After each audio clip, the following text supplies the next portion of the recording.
Some stars shine so brightly that it's impossible to imagine their light ever going out. They radiate a warmth and a joy that feels genuine, that feels like it could last forever. In 2009, a tall, goofy, impossibly charming Canadian actor named Cory Monteith became one of those stars. As Finn Hudson, the lovable quarterback turned Glee Club crooner on the global phenomenon Glee, he was the heart of the show. He was the boy next door with a killer smile and a surprisingly soulful voice. He seemed to have it all: fame, adoration, a hit TV series, and a beautiful co-star he was madly in love with. To millions of fans, he was the picture of happiness and success. But the smile, as it so often does, concealed a world of pain. Behind the cheerful facade was a man who had been fighting a ferocious battle since he was a young boy, a battle with addiction that started long before the world knew his name, and one that would ultimately, tragically, claim his life at the peak of his fame. This is the story of the man the world thought they knew, and the devastating secret he carried until the very end. To truly understand the explosion of Cory Monteith's fame, we have to travel back to the late 2000s. It was a fascinating transitional period in pop culture. Social media was just beginning its unstoppable march into the center of our lives. Twitter was taking off, Facebook was becoming ubiquitous, and the line between a celebrity's public persona and their private life was starting to blur in an unprecedented way. It was also the tail end of a decade that had seen the rise of reality television and the makeover trope. The world was primed for something that felt optimistic, something that championed the underdog. And then, in 2009, a show called Glee arrived. It was unlike anything else on television. It was a high school musical, a comedy, a drama, and a social commentary all rolled into one vibrant, glitter-bombed package.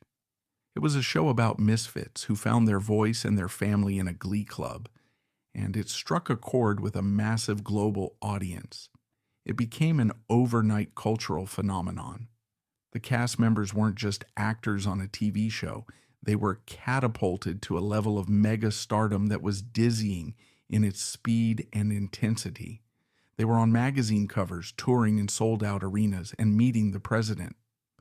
For Cory Monteith, a young man from Victoria, British Columbia, this new world was a universe away from the one he had grown up in. His early life was not one of Hollywood dreams, but of struggle, instability, and a profound sense of not fitting in, a feeling that would ironically make him the perfect actor to portray the conflicted, kind-hearted jock who just wanted to find his place in the world. Cory Allen Michael Monteith was born on May 11, 1982, in Calgary, Alberta, but grew up in Victoria, British Columbia. His childhood was fractured from an early age. His parents divorced when he was just 7 years old, a traumatic event that sent him and his older brother, Sean, into a tailspin. Cory's father, a military man, was often absent due to his service, and after the divorce, the distance grew. Cory would later speak with a raw honesty about the profound impact this had on him. He felt like an outsider in his own life, a kid grappling with a void he didn't know how to fill. He was a bright boy, but school became a battlefield. He felt restless, disconnected, and by the age of 13, he was skipping school to drink and smoke marijuana. This wasn't just teenage rebellion. It was a desperate form of self-medication for a deep-seated pain and a feeling of worthlessness. His teenage years were a blur of trouble and instability. He attended 16 different schools, including alternative programs for troubled teens, but nothing stuck. He was smart. He had apparently tested at a genius level, but he couldn't find a way to apply himself in a traditional setting. The allure of the streets was too strong. His substance abuse escalated from alcohol and marijuana to harder drugs. He was adrift, couch surfing, and at times even resorting to petty theft from friends and family to fund his addiction. It was a dark, dangerous path, and everyone around him was terrified of where it would lead. His family, desperate to save him, finally staged an intervention when he was 19. He went to rehab, but it didn't take. A little-known fact from this period is the shocking turning point that finally scared him straight. After getting caught stealing a significant amount of money from a relative, he was faced with an ultimatum: get clean, or the family would report him to the police, which would lead to serious jail time. It was this stark choice, this moment of rock bottom, that finally broke through the haze of addiction. He knew he had to change, or he was going to die. He packed a bag and moved to the small city of Nanaimo, British Columbia, to live with a family friend and start over. He got a series of blue-collar jobs. He was a roofer, a Walmart greeter, a taxi driver, a school bus driver. He was just trying to build a normal life, to stay sober and find a purpose. It was during this period that a friend suggested he try an acting class. Cory was skeptical. Acting was for other people, for kids who grew up in privileged homes, not for a high school dropout roofer with a troubled past. But he went anyway, and something clicked. For the first time, he found a healthy outlet for the complex emotions he had been suppressing for years. Acting allowed him to be someone else, but it also allowed him to connect with a deeper part of himself. An acting coach in Vancouver saw his raw, untapped potential and encouraged him to pursue it seriously. He started auditioning and began landing small roles in Vancouver-based productions, often playing the quintessential tall, handsome guy. He had bit parts in shows like Stargate Atlantis, Supernatural, and Smallville. He appeared in the horror film Final Destination 3. One of his more substantial early roles was in the ABC family series Kyle XY, where he played the recurring character Charlie Tanner. He also had a small part in the MTV series Kaya. He was a working actor, paying his bills, honing his craft, and staying sober, but he hadn't yet found the role that would define him. Then, his agent in Vancouver sent him an audition tape for a new project from a creator named Ryan Murphy. The character was Finn Hudson, a high school quarterback who secretly loved to sing. There was just one problem. The audition required singing, and Cory wasn't a singer. He was a drummer. For his audition tape, instead of singing a show tune, he sent in a video of himself enthusiastically drumming on a set of Tupperware containers. It was unconventional, goofy, and charmingly earnest. Ryan Murphy and the other creators saw past the makeshift drum kit and recognized the exact quality they were looking for. They saw the heart. They asked him to submit a second tape, this time with him actually singing. He sang a version of REO, Speedwagon's Can't Fight This Feeling. And despite his lack of formal training, his voice had a raw, heartfelt quality that was perfect for Finn. He was flown to Los Angeles for a final screen test, and against all odds, the roofer from British Columbia landed the role of a lifetime. When Cory Monteith stepped onto the set of Glee, he wasn't just starting a new job, he was stepping into a new identity. As Finn Hudson, he was everything he had never been in his own high school experience: popular, athletic, a beloved leader. But what made his portrayal so compelling was the vulnerability he brought to the role. Finn was a jock with the soul of an artist, a boy struggling to reconcile two different parts of himself. Cory understood that conflict intimately. He once said in an interview, "The first couple of years of my life, I was a lot like Finn. I was in a lot of ways that kind of dumb jock, but the truth was deeper. He was channeling his own lifelong feelings of being an outsider, of trying to find where he belonged. That authenticity is what made audiences fall in love with Finn, and by extension, with Cory. The chemistry of the Glee cast was lightning in a bottle, but the relationship at the very center of the show was the on-again, off-again romance between Finn and the ambitious, uber-talented Rachel Berry, played by Lea Michele. Their on-screen connection was palpable, a mix of sweet innocence and dramatic tension. It wasn't long before that fictional romance blossomed into a real-life love story. Cory and Lea became a couple, and to the public, they were the fairy tale embodiment of the show's aspirational joy. They were Moncelli, a beloved celebrity power couple. In interviews, Lea would light up when talking about him. She described him as a grounding force in her life, someone who made her feel safe and seen. In one particularly poignant quote, she said, "He was the best person I knew, world class. He would have been an amazing father. He made me feel like I could do anything." Their relationship seemed to be a source of immense happiness and stability for Cory. He was in love, he was the star of a hit show, and he was, by all outward appearances, thriving. But the pressure cooker of fame was immense. Glee wasn't just a TV show, it was a global brand. It involved grueling 16-hour workdays, complex choreography, constant recording sessions, and then during the hiatus, massive international concert tours. For Cory, who had spent years fighting to build a quiet, stable, sober life, being thrust into this whirlwind was incredibly destabilizing. He was a naturally private and introverted person, and he struggled with the constant attention. He was unfailingly kind to fans, always stopping for a photo or an autograph, but the loss of anonymity weighed on him heavily. He once described the experience of fame as feeling like an animal in a zoo. In 2011, at the height of his fame, he made a brave and shocking decision. He gave a candid interview to Parade magazine in which he opened up for the very first time about his troubled past and his history with addiction. He spoke about his drug use as a teenager, his family's intervention, and the moment he finally decided to get clean. He said, "I don't want kids to think it's okay to drop out of school and get high, and they'll be famous actors too.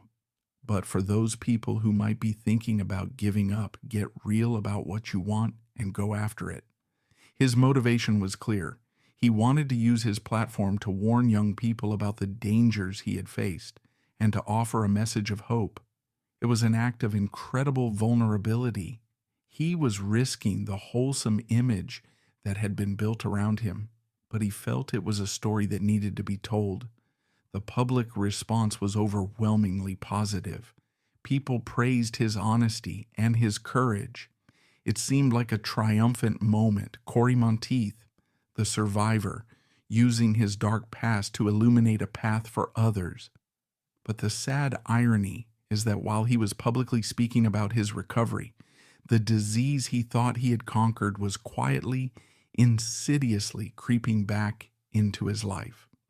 The story of Cory Monteith is inextricably linked to his battle with addiction, and this is where his narrative becomes incredibly complex and heartbreaking.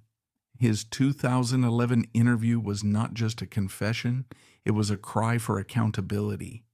He was trying to protect his sobriety by putting it out in the open, hoping that public knowledge would serve as a kind of shield. For a time, it seemed to work, but the nature of addiction is that it is a patient, cunning disease. The pressures of his life were mounting. He was the male lead of one of the biggest shows in the world, a position that came with immense expectations. He felt a constant need to be on, to be the charming, happy-go-lucky Finn Hudson that everyone expected him to be. Friends began to notice subtle shifts. He was still the kind, generous person they knew, but there was a weariness in his eyes. The party scene that often surrounds a young, famous cast was something he had to navigate carefully. While his castmates could go out and have a few drinks after a long week, Cory couldn't. It was a constant, isolating challenge. Sometime in late 2012 or early 2013, after nearly a decade of sobriety, he relapsed. The exact reasons are known only to him, but it's not hard to imagine the confluence of factors: the exhaustion, the pressure to maintain a certain image, the loneliness of being sober in a world that isn't, and the simple, brutal reality of addiction as a chronic, relapsing brain disease. In March of 2013, with the full support of his girlfriend Lea Michele and the creators of Glee, Cory checked himself back into rehab. Ryan Murphy and the production team rearranged the shooting schedule for the final episodes of Season 4 to accommodate his absence, writing Finn out by saying he had gone off to visit an army college. Publicly, everyone projected a message of hope and support. His representative released a statement saying Cory was taking steps to deal with his substance addiction and gratefully asks for your respect and privacy as he takes the necessary steps towards recovery. It was another brave move, a public admission that the fight wasn't over. He completed his 30-day program and emerged in late April 2013, looking healthy and optimistic. He immediately reunited with Lea Michele, and they were photographed looking happy and in love. To the world, it seemed like he had faced his demons once again and won.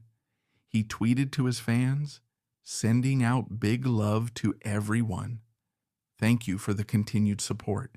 It means the world to me. It felt like a fresh start, but the period immediately following rehab can be one of the most dangerous times for an addict.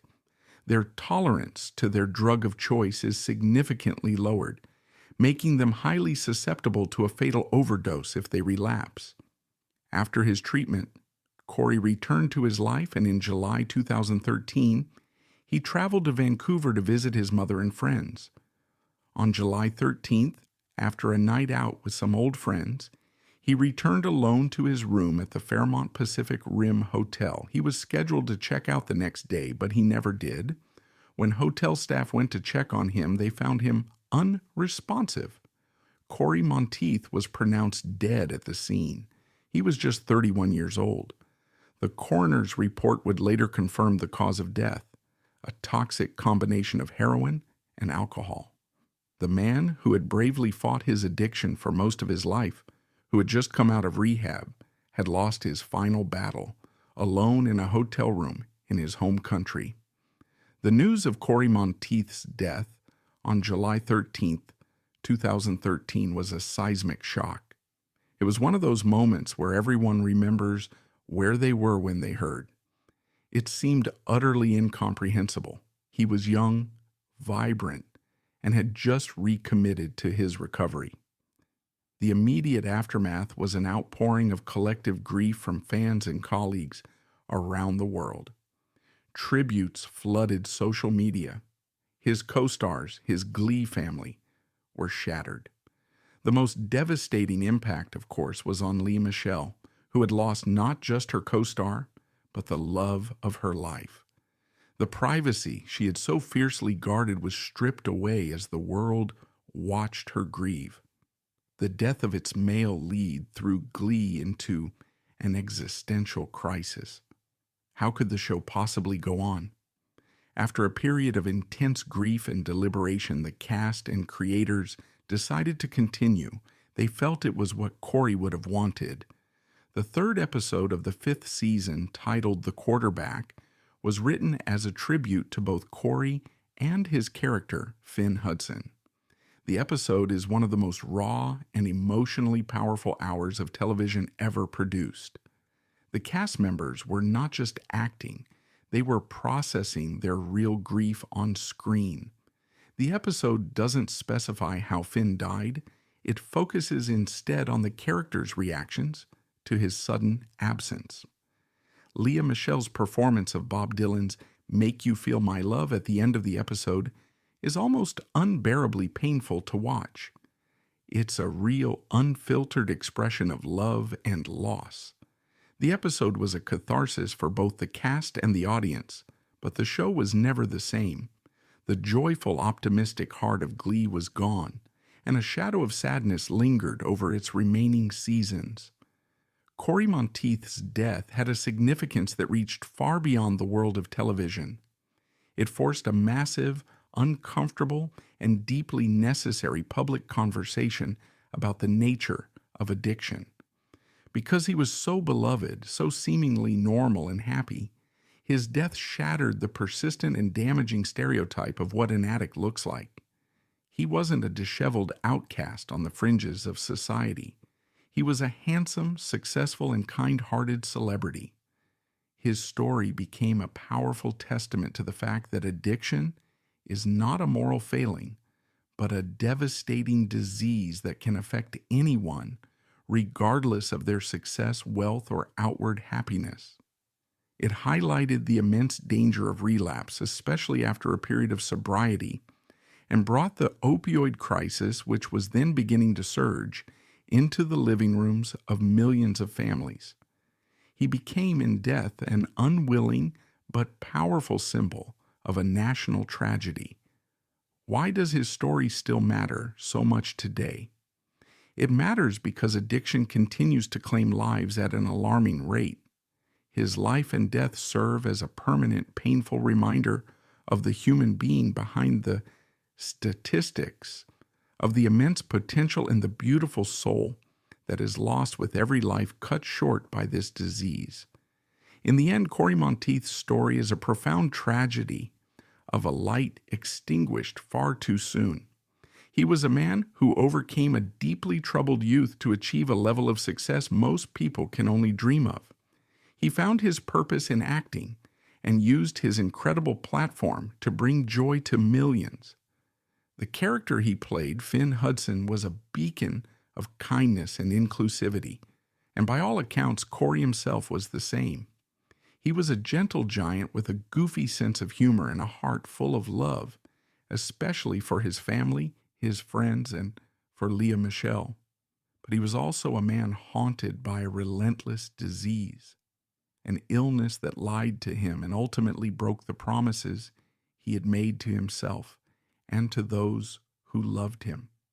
His life is a stark illustration of the brutal contradictions of the human experience, that immense joy and profound pain can coexist within the same person. We are left with the heartbreaking reality of what could have been. We are left to mourn not just the actor we lost, but the husband, the father, and the man he was on his way to becoming. Cory Monteith's legacy is twofold.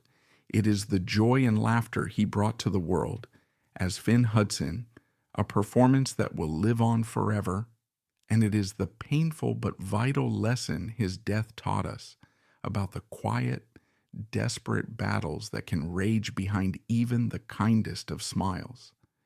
He was more than a character on a TV show.